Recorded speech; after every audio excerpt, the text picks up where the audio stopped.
കരൂർ ദുരന്തത്തിൽ തമിഴക വെട്രിക്കഴകം അധ്യക്ഷൻ വിജയ് ഇന്ന് ഡൽഹി CBI ഓഫീസിൽ ഹാജരാകും. രാവിലെ 11 മണിക്ക് ഓഫീസിൽ എത്തുമെന്നതാണ് വിവരം. വിജയ്ക്ക് കർശന സുരക്ഷാ ക്രമീകരണങ്ങൾ ഒരുക്കിയതായി ഡൽഹി പോലീസ് അറിയിച്ചു. 2 ദിവസം വിജയ് ഡൽഹിയിൽ തുടരും. കരൂർ കേസിൽ ആദ്യമായാണ് വിജയുടെ മൊഴി രേഖപ്പെടുത്തുന്നത്. നാളെ ഡൽഹി ഓഫീസിൽ ഹാജരാകണമെന്നാവശ്യപ്പെട്ട് വിജയ്ക്ക് CBI സമൻസ് അയച്ചിരുന്നു. ഇന്ന് രാവിലെ പ്രത്യേക വിമാനത്തിൽ വിജയ് ചെന്നൈയിൽ നിന്നും ഡൽഹിയിലേക്ക് തിരിക്കും. 2 ദിവസം ഡൽഹിയിൽ വിജയ് തങ്ങുമെന്നും TVK വൃത്തങ്ങൾ അറിയിച്ചു. 13-ന് വൈകിട്ടാകും ചെന്നൈയിലേക്ക് തിരിക്കുക എന്നതാണ് ലഭിക്കുന്ന വിവരം.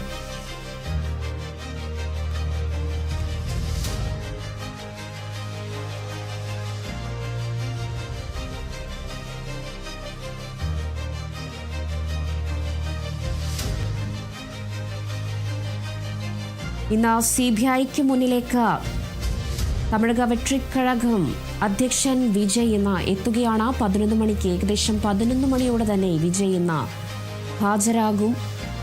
കരൂർ ദുരന്തത്തിന് ശേഷം ഈ ഒരു വിഷയത്തെപ്പറ്റി CBIക്ക് മുന്നിൽ ഇതാദ്യമായിട്ടാണ് വിജയ് എത്തുന്നത്. ഇന്ന് ഓഫീസിൽ ഹാജരാവുകയാണ്. രാവിലെ 11 മണിക്ക് ഓഫീസിൽ എത്തും എന്നതാണ് വിവരം. ഏകദേശം 2 ദിവസം വിജയ് അവിടെ തങ്ങും. 2 ദിവസം ചോദ്യം ചെയ്യൽ ഉണ്ടാകും എന്ന് തന്നെയാണ്, മൊഴിയെടുപ്പും ചോദ്യം ചെയ്യൽ ഉണ്ടാകും എന്ന് തന്നെയാണ് അറിയാൻ കഴിയുന്നത്. വിജയ്ക്ക് കർശന സുരക്ഷാ ക്രമീകരണങ്ങൾ ഒരുക്കിയതായിട്ടാണ് ഡൽഹി പോലീസും അറിയിച്ചിരിക്കുന്നത്. 2 ദിവസം വിജയ് ഡൽഹിയിൽ തുടരും.